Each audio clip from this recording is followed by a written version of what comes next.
სკოლების გაჭიანურებულ რეაბილიტაციაზე საუბრობს დამოუკიდებელი დეპუტატი ქუთაისის საკრებულოში ალექსანდრე მიქაუტაძე. მისი თქმით, არსებული პრობლემები კომპეტენციის ნაკლებობისა და კორუფციის შედეგი არაც საბოლოოდ საგანმანათლებლო ინფრასტრუქტურაზე მძიმე დაისახება.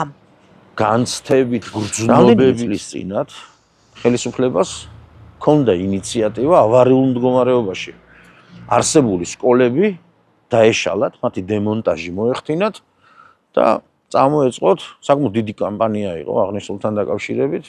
ბატონი ღარიბაშვილი გახლდათ მაშინ პრემიერ-მინისტრი ქვეყნის და დაახლოებით 80-მდე სკოლა ბოლო წლების განმავლობაში დაიშალა ჩვენს ქვეყანაში. ახლა იმერეთთან ერთად ვიცნობ მაგალითად რამდენიმე რეგიონის, კახეთის, ქვემო ქართლის და სამცხე ჯავახეთის სურათი შემილია წარმოგიდგინოთ, სადაც 175 მილიონ ლარზე მეტი უნდა დახარჯულიყო და 37 სკოლა აშენებულიყო. იმერეთის შემთხვევაში 8 სკოლა გახლდათ ასაშენებელი, რაზეც 28 მილიონ ლარზე მეტი უნდა დახარჯულიყო.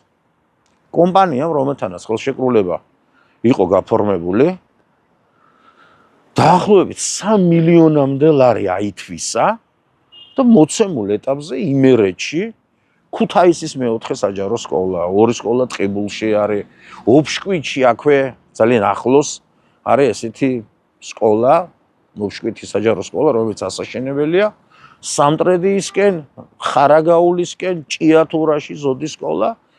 მოკლედ 8 სკოლა, სადაც ამ წუთში ჩვენ უყურებთ მხოლოდ, რა ვიცი, ორმოს და მეც ვერაფერს სამწუხაროდ. განათლების სამინისტრომ რამდენიმე თვის წინათ გააუქმა საჯარო სამართლის იურიდიული პირი ინფრასტრუქტურის სააგენტო საკუთარი უწყება, რომელიც გახლდათ უკვე კარგახანია პასუხისმგებელი და მის ხელში იყო ძირითადად თავმოყრილი სამშენებლო და სარეაბილიტაციო სამუშაოები. მოცემულ ეტაპზე საკითხის უბედურება იმაში მდგომარეობს, რომ მოცემულ ეტაპზე ადრესატსაც კი ვერ იპოვით. ვინ შეიძლება აიღოს პასუხისმგებლობა და განუმარტოს მოქალაქეებს, მშობლებს, მასწავლებლებს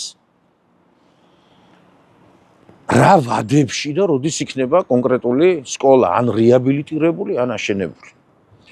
ქუთაისის მეოთხე სკოლის შემთხვევაში და აი იმერეთში კიდე დანარჩენი 7 სკოლის შემთხვევაში პროცესი უნდა დასრულებულიყო 25 წლის ივლისის თვეში. წარმოგიდგენიათ? ესე იგი 2 წლის განმავლობაში მათ სკოლა უნდა აეშენებიათ და ჯერჯერობით იქ, რა ვიცი, სამშენებლო სამუშაოები არ დაწყებული. გააუქმეს უწყება, მაგალითად იმერეთის შემთხვევაში გააუქმეს ხელშეკრულება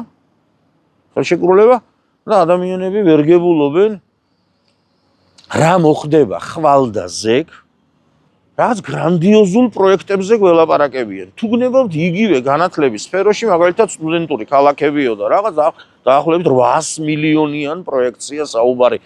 იქით რა სტადიონი გნებავთ, ახალი აეროპორტი გნებავთ, მილიარდიან პროექტებზე არის საუბარი და მაგალითად იმერეთის მაგალითი ამას თუ დავიყვანთ 28 მილიონი საქმე ვერ აქვთ დაწყებული. დამთავრებული უნდა ქონდეთ ლამის, რა ვიცი, რა 1 წლის წინათ რა ეს, რომ არა კიდე გადავადებები და ასეთი. აქ ჩვენ ვაწყდებით, თქვენ იკითხეთ, რაში მდგომარეობს პრობლემა მდგომარეობს საშინელ ადმინისტრირებაში, მაპატიეთ და უთაობაში, უპასუხისმგებლობაში, გულგრილობაში, კორუფციულ გარიგებებში. არაერთი მანკიერი შეიძლება ჩამოვთვალოთ, რომელსაც ადგილი აქვს ახლა ტყუილზე და ფალსიფიკაციაზე საუბარი აღარ არის. ამითი სულდგმულობენ სამწუხაროდ ეს ადამიანები, რომლებიც რეალურად უნდა გახლდნენ პასუხისმგებლები ასეთი ტიპის გადაცდომებს რა.